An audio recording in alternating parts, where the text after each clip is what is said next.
I think, first and foremost, you fundamentally look at the team, the founding members of the team.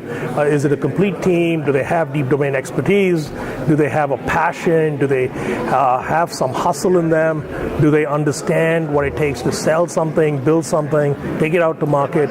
That's very important, I think. And to the extent that they can demonstrate traction on any one of those dimensions, that's even better, right? If they have a reasonably good team, they've been able to galvanize other folks to join them on the team, if they've been able to sell a few early pilot customers, even for some revenue, those are all great evidence points. I think so the first big dimension is people, is the talent you're investing in, because that's fundamentally what will be left if you need to make a decision, a change of decision, pivot a little bit, whatever, right? That's the raw material that goes into a startup in some sense. The second is the market opportunity. Is the product or the service offering they're planning, is that something that really addresses some pain?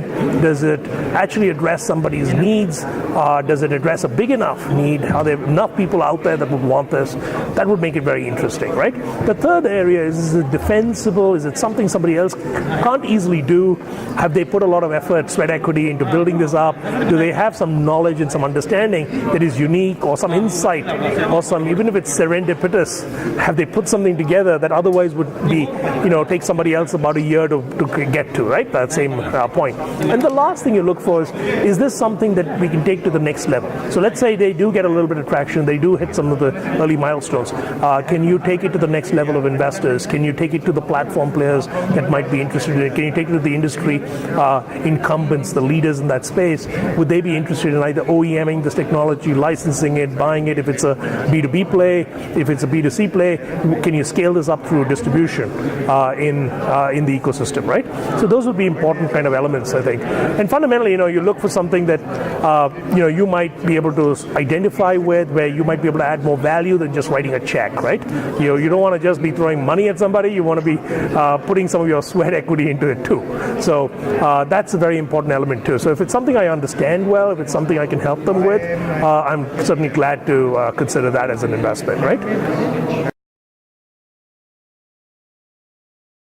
It all depends. It depends if I like it. If we go at the pace we went at today, my gosh, I might run out of money. But, I think, there's no hard and fast number. You invest in those that you think are great opportunities, that you think where the founding team can really build a nice sized company out of that and go after a space that's very attractive and maybe surf a trend that's happening, right? So those are very important elements, I think, to deciding whether you're going to invest or not. It also depends on your own risk appetite, how well you did it in the past. Sometimes people get a great exit and then they get euphoric and invest in lots more companies, right? So it all depends on your own track record of being able to make good judgments, right?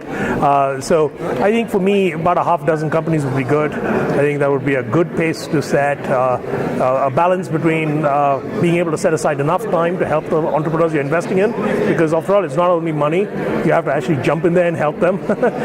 So that's an important element. So you need to not make sure you've got 25, 50 companies that you've invested in, you've got a little bit of money in each, you don't really care what happens with this portfolio theory, right? For me, these people are really people that I'm backing, that I want to make them successful, I want to be able to make connections for them, be able to help them think through decisions, be able to hire, all of that, right? So that takes time and effort, and so I try not to do too many at a time. What happens is, the first 6 months you help the entrepreneur a lot, and then you settle down into a pace, and they don't need as much help, right? Because you've given them all the help you can, really, and then you just jump in for spots, so you can take on a new batch. So that's how I think through it, Yeah, so I think angel investment is still very nascent in India, okay? And it's an area of great opportunity, because what the space in which angels pay is very, very early stage. So what you need people who have domain expertise, who have industry expertise, who have knowledge of the space to jump in along with their knowledge and their expertise and their networks with money, so that they can help some of these startups, and they can be huge multiplier effects on not just the startup, But if you look at it in aggregate on the whole ecosystem as a whole, right? So I think, while it is nascent in India, it's a huge asset class that could be exploited by those that are savvy. And so it's incumbent on the people who have that ability, right, to jump in and to help. And they don't have to do any CSR here because they're going to end up making a bunch of bucks too, hopefully. So nobody's expecting any charity. They're expecting hard-nosed investment. We're expecting people to jump in where they know the space, and we're hoping they can make a difference and help people accelerate, right? So that's how the valley works. There's a lot of angel investment going on. There's a lot of early stage VC investment, micro VC investment, accelerators.